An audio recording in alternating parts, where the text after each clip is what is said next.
All right, well, we've come for a piece. We've done Genesis, Exodus, Leviticus. We are now in Numbers. My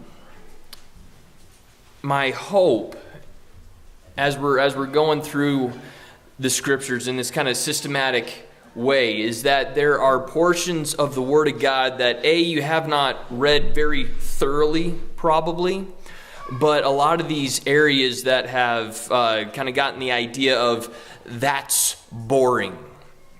You understand why it's there. You understand the purpose that it's there. We had the blessing of taking 5 weeks through Leviticus, and I hope that book came a little bit alive for you guys. And I hope and trust that the same is going to be true for Numbers. This is another one that gets a bad rap. There's not a lot that really catches our attention, or so it appears. But I'm hoping that at the end of the month that we have a very similar experience with Numbers, that this is a book that's going to come alive. We're going to see the significance and the purpose of this particular book. Let's just cover the preliminaries to begin with. Author and audience. Moses, all right, good. Who is he writing to? Israel, and that's, you get a whole nother month of just having those knee-jerk answers. Which Israelites? When he's actually sitting down and writing this book, are these the folks that came out of Egypt? Not by the time he's actually writing it. This is one of the last. This is one of the last writings of Moses. Deuteronomy is going to cap it off. Deuteronomy is really a final plea, a series of sermons, so to speak. And Numbers is written right before that. This is that second generation of Israelites. Really, this is the last year of Moses' life. Beginning in Numbers, we are reading some of the last words that Moses wrote. What's the purpose of Numbers? Why is it in our canon? Why is it in our Bibles? We get some good history. We get to fill in a few gaps. But what's the overall purpose of the book of Numbers? Other than a lot of numbers. Well, we get to see complaining. Oh, man. We get to see, disobedience. We get to see not trusting God. So, as far as the purpose, maybe not trusting God. There's you hit a lot of themes. As far as really just kind of tying it all together, keep in mind, at the beginning of this book, where are they? Where is Israel? They're at Mount Sinai, right? We spent a year there after the giving of the law, after all of Leviticus was given. We're forming this nation of priests. We're at Sinai. And where are they en route to? The promised land, right? Canaan. The book of Numbers is a preparation for the nation of Israel to go into the land of Canaan.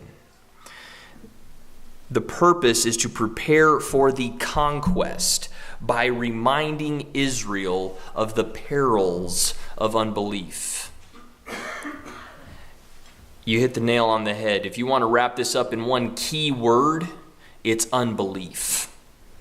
It's unbelief. But this is written to Israel. Moses, this is one of the last things that he's writing. It's to that second generation, and he's preparing them to cross over the River Jordan, to conquer the land, and to remind them of the perils of unbelief. So we got the author, audience, purpose, key word, unbelief, real simple outline. The first 20 chapters are simply the experience of that first generation. If you want to just try to fit everything on that one little line, you can simply write the first generation. Chapters 21 through 26 are the second generation. the generation that actually enters into the promised land. And it's really that simple. That's your outline. Let's talk a little bit about, let's get into the text and just give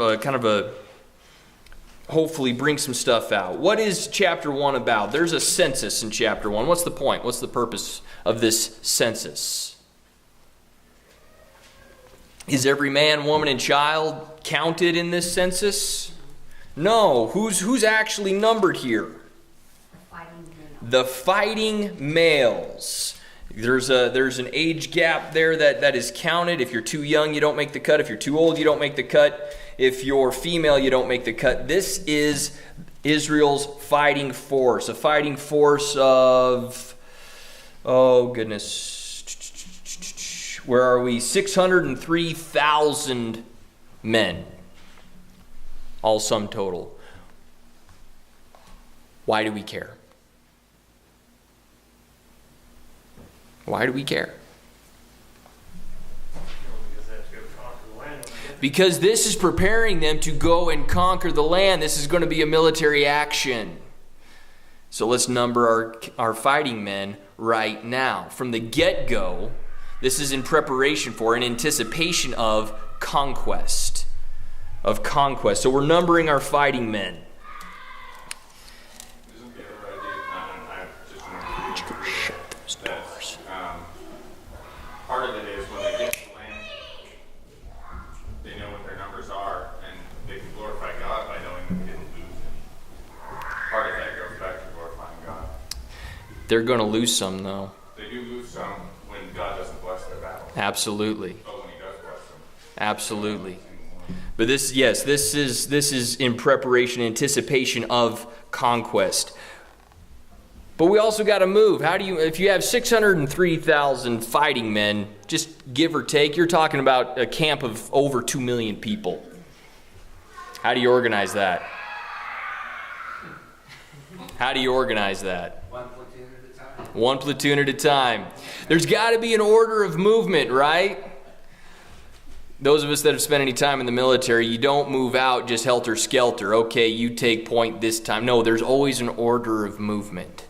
There's always an order of movement. And so this fighting force is broken into quadrants, right? And we're going to camp around, what's in the very center of the camp?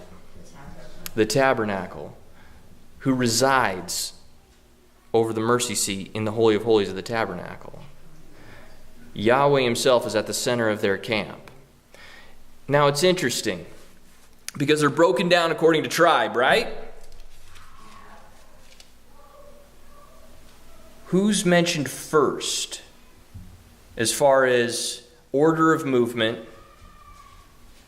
and where they camp? No. Beginning of chapter 2. Who's mentioned first? Pardon? Judah and his little army of 3 tribes. Why Judah? What's the birth order here? Who's the oldest? Reuben. So we might expect Reuben. Why Judah first? Oh, by the way, he's camped on which side? Why the east side? Why the east side? That's the side of the camp that is going to be attacked if it's attacked. What time did the French and Indians come? Oh, no Rangers in here. They come at dawn. They come at dawn. Which way does the sun come up? In the east. This is the area that they're going to be attacked from if they're attacked first. And so who gets the privilege of having this most vulnerable part of the camp? It is Judah. Who leads in this order of movement when they break camp? It is Judah. This is significant, yes? We're setting up Judah, not Reuben. Judah to take a very leading role in Israel's economy here. And we'll flesh that more out when we're in our small groups. Now, right after we get done with the order of movement, with the numbering of the fighting men, we deal a lot with the Levites. These are not fighting men. They're not going to be numbered. If you look at the age range that they are looking at, they do take something like a census, but these are not fighting men. These are men who serve the Lord in the tabernacle. And according to the families from Levi, there's 3 families that come from Levi, Levi's sons. They have different tasks, different organizations. They're expected to do different things. They're not fighting men, but this is their role in Israel's economy. Now, this isn't just on the move. This is what they're going to be doing when they inhabit the land as well. We're getting prepared not just to move from Sinai up to Canaan. We're getting prepared to enter Canaan and actually possess the land. And we're going to be doing this indefinitely, right? And so before we ever leave, we have to have a holy camp. In chapter 5 and 6 and 7, really all the way through 10, we are cleansing the camp. We're getting ready to be a nation of priests, a holy nation, before we ever set foot. And then in chapter 10, we actually leave Sinai.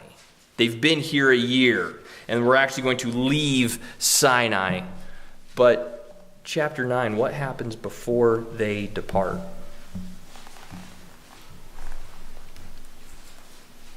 Right at the beginning of chapter 9, they celebrate a very significant Passover. Why is that so significant? When was the last Passover? Recapitulation of the Exodus, isn't it? Yeah, boy. On a much grander scale. On a much grander scale. Absolutely. Just as I pulled you up out of Egypt, you bunch of ragtag slaves, I brought you to my holy mountain. I made you a nation of priests. We got some organization in here, very specific stipulations on how I am to be worshipped. And now we're going to remember that, and we're going to go forward, kind of put our best foot forward sort of thing, and we're going to go into the land that I have promised you. This is the setting for them leaving Sinai and going on their way to Canaan. And that's really this whole first section, the first 10 chapters of this preparation to depart. And what do we get into immediately on the road? I don't know about your Bibles, but right above chapter 11, big bold letters, the people complain. One thing I need to tell my kids this more often. Grumbling is sinful.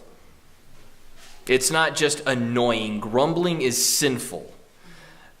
And it's something that Israel does a lot. They complain.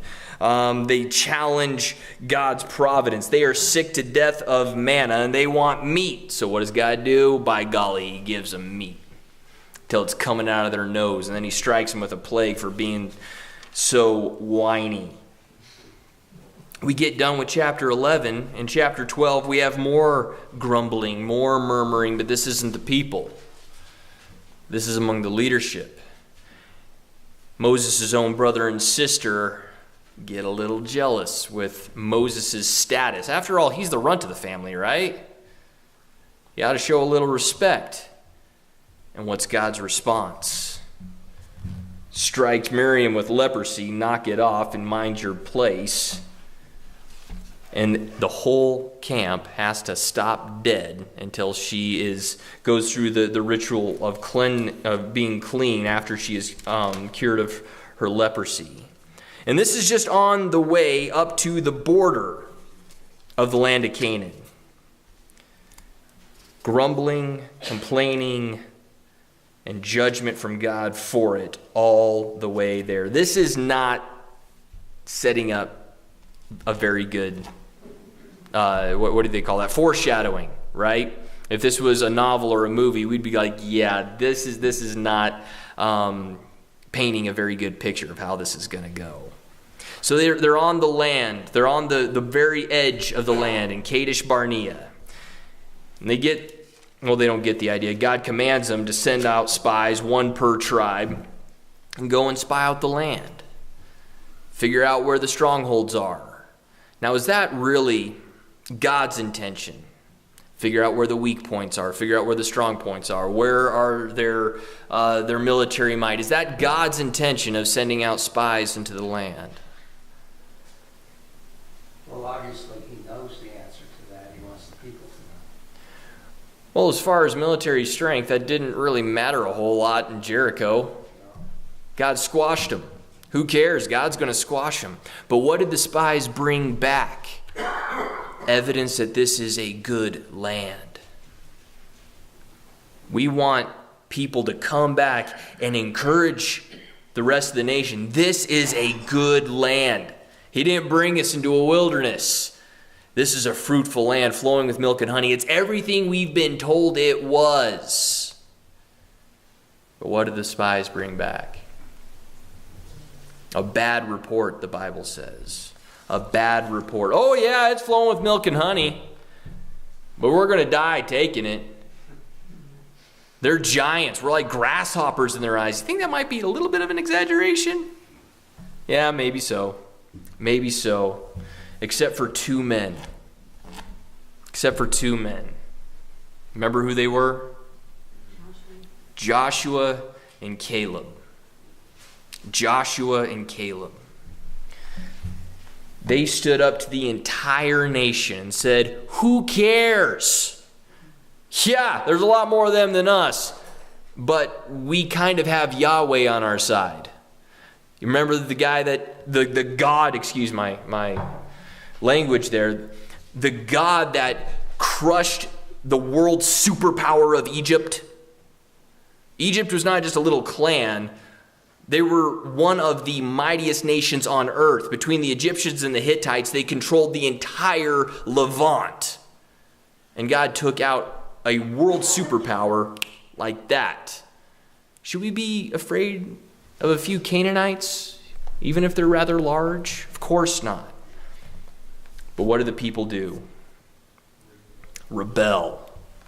They rebel. They're like, nope, we're out. Going back to Egypt. We're done. So God says, fine. You're not going anyway. I'm going to lead you around in the desert until every last one of you drops dead. Chapter 14, verse 21, but indeed, as I live, all the earth will be filled with the glory of Yahweh. Surely all the men who have seen my glory and my signs, which I performed in Egypt and in the wilderness, yet have put me to the test these 10 times and have not listened to my voice, shall by no means see the land which I swore to their fathers, nor shall any of those who spurned me see it. But my servant Caleb, because he has had a different spirit, has followed me fully. I will bring into the land which he entered, and his descendants shall take possession of it. Now the Amalekites and the Canaanites live in the valleys. Turn tomorrow and set out to the wilderness by way of the Red Sea. All right, Israel, about face. Back to the wilderness from whence you came. We're just going to walk in circles until every last one of you drops dead. Well, Israel doesn't like that very much, do they? Okay, never mind. We'll go. We'll go and fight them. We'll go and conquer the land. Too little, too late. Obedience is all the way, right away, with a happy heart. That's what we tell our kids. Anything less than right away and all the way ain't obedience. They've already been judged. They've already been sentenced. This is too little, too late. So Moses tells them, no, don't bother. But they don't listen to him. Imagine that, a rebellious Israelite. So they arrange in battle array, and they want to go and they want to fight the Canaanites. And what happens? The end of chapter 14. They're absolutely routed. Well, that doesn't spell a very good beginning for this first generation. Chapters 15 all the way through 20 really just have a single object. All these rebels are going to die. All these rebels are going to die. Chapter 15 is a little bit of a respite because conquest is still going to happen. There's these laws that the Lord gives Moses. No, you're going to enter the land, just not this generation. This rebellious generation ain't going to do it. And their rebellion gets revealed for exactly what it is. In chapter 16, you have Korah. Now, who's Korah? Yeah, there you go. Korah is from the same, remember the Levites, there's the 3 clans that come from Levi. But the priesthood is only coming from one of those clans. But the priesthood has to be a descendant from whom? Aaron. Korah is Aaron and Moses' cousin.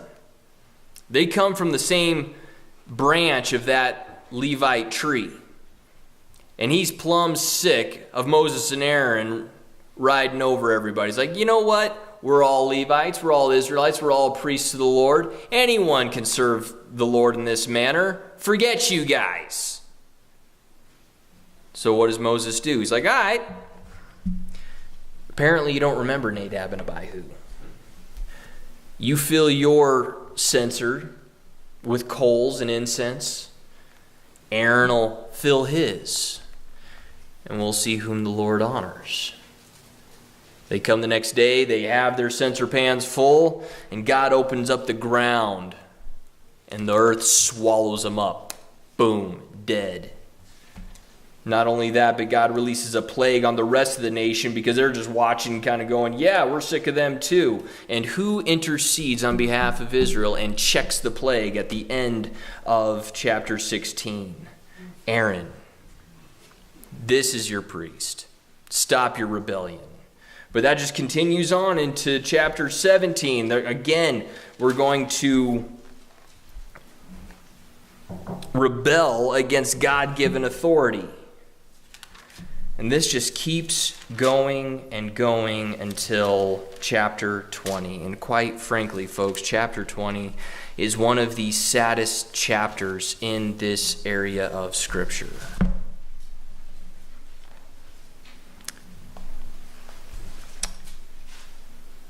This is the death of Israel's leadership. Miriam dies at the beginning of chapter 20. Moses disqualifies himself from entering the promised land. The man that spoke with God as a man speaks to his friend disqualifies himself, treats God as something other than holy. That ought to give us an idea of just how high that standard is. One tiny slip up, and God is just. Nope. You will not see this land. You will not enter it. You will not cross the river Jordan. And then chapter 20 ends with the death of Aaron. That's the first generation. That's a little depressing. That's a little depressing. And ironically, it is kind of rocky road as we get into this second generation starting in chapter 21. We begin chapter 21 with a military victory. This is awesome. This is a preamble of conquest. We have a military victory, and then immediately after that, what do the people do again? Grumble and complain, and God sends a plague immediately after that. We are not going to be that first generation. We're going to check this now. And that's followed by more military victories. And then we get into this section with Balaam. Surely you remember Balaam. He makes the flannel graph. It's probably the only part of Numbers that ever got taught via flannel graph. But Balaam is this sorcerer. He's a soothsayer. He's a satanic individual. Balaam's not a saved man. Let's just get that out. We'll go over that more in our small groups. But he's hired by the king of Moab to curse these Israelites because there's 2 million of these guys and they're coming right up on my border. We got to do something about that. Balak, curse them. And he's like, okay, why not? The price is right. I'll do anything. And of course, we have the incident of his donkey talking to him, which, by the way, why do you think that's even in there? Well, yes, it certainly happened. It certainly happened. But there's a lot that actually happened that's not recorded for us. This actually fits into the larger idea. Is Balaam actually going to curse Israel? No. He's actually blessing them. He's got no option. The Lord puts words into his mouth literally, and he just spits them forth like, hey, I got no control over this. I'm trying to curse him, but I can't do anything but bless him because that's who's pulling the strings right here. Balaam is the donkey. If God can speak out of a donkey, he's going, hey, why are you hitting me, man? You'd be dead if it wasn't for me. We shouldn't think that highly of Balaam. He's a talking donkey. Literally. I guess not literally. But anyways, we don't learn it here, but we're going to learn it later. That right after, and this is why we don't think that highly of Balaam, right after he gets done blessing Israel, which, by the way, there's going to be some great messianic themes in this blessing that we'll get to later. We're just doing an overview of the whole book. We have the children of Israel. We have the Israelites right on the edge of the promised land. We're kind of camped, kind of gathering all of our resources here. And what do we see in chapter 25? We see them worshiping Baal, which is highly sexual in the way it goes down. And they sneak Moabite women into the camp and worship Baal with them in their sexual little orgy. And then we see the grandson of Aaron, Phinehas. What's he do? He takes up a spear, goes right into their tent, and pins them both to the ground. Zeal for the Lord. No, not in this camp. If we've learned nothing over the last 40 years, we know that this is not going to be tolerated. We're going to nip this in the bud right here, right now. Zeal for the Lord. But guess who orchestrated that whole event? Enticing the men of Israel with the Moabite women. Balaam. I can't curse him, but I know how we can get them in trouble with their God. Balaam's not a good guy. We need to rewrite the flannel graph. Chapter 26, a new census for a new generation. That whole generation back in chapter 1, they're dead. Their bones are in the wilderness. Forget them. They're done. They're not coming into the promised land. We have a new generation here. And really everything from this point forward is anticipating and getting ready for occupation. We got new leadership. We have a chain of succession. Joshua is going to succeed Moses. We make that very clear. We have very specific laws that are going to be enacted, assuming we're actually going to succeed in conquering this promised land. And then we have several military actions that are victorious. But here's the thing, we actually haven't crossed over the Jordan yet. We're not in the land yet. This is just a taste of the victory to come. And with that taste of victory to come, you have a couple of tribes, Reuben and Gad, that you go, this land looks pretty good. And really here in Idaho, we can recognize that. This is right along the Oregon Trail. How do you think it got settled? People didn't want to go the rest of the way to Oregon. Like, hey, this land looks pretty good to me. Let's just stay here. And of course, they're not going to give up their men. They're promised that they have to bring their fighting troops across with them. Go ahead and settle here. That's fine. But you're going to join your comrades. But this is all a taste of what is going to come. And really the last few chapters wholeheartedly assumes that there's going to be a successful conquest. Chapter 34, we're looking at the actual borders of the land. In chapter 35, we're talking about cities that belong to the Levites. We're talking about cities of refuge. We're going to realize things that have been set up in Exodus and Leviticus. And then chapter 36, where all of this is talking about rights of inheritance. We're going to take this land. It's going to be ours. As we go through this, understand that the way Numbers ends, the reader should be on the edge of their seat, geared up to read Joshua, the actual conquest of the land. We are on the border. Everything's falling into place. We are ready to go. But what comes in between? Deuteronomy. That's going to be very significant next month. So there you have the book of Numbers. The experience of the first generation: grumbling, unbelief. And they paid the price for it. But God is faithful to his promise. And he raised up this second generation. And yes, this is not a perfect generation. There is grumbling at times, and it is met very quickly with judgment. Knock that off. We're going to learn our lesson. Yes, there is sin, but it is dealt with immediately and precisely. We are not going to put up with that. We are a nation of priests and a holy nation. We are going to be that as we enter the land. It's really setting up the scene for Deuteronomy. That's it in a nutshell.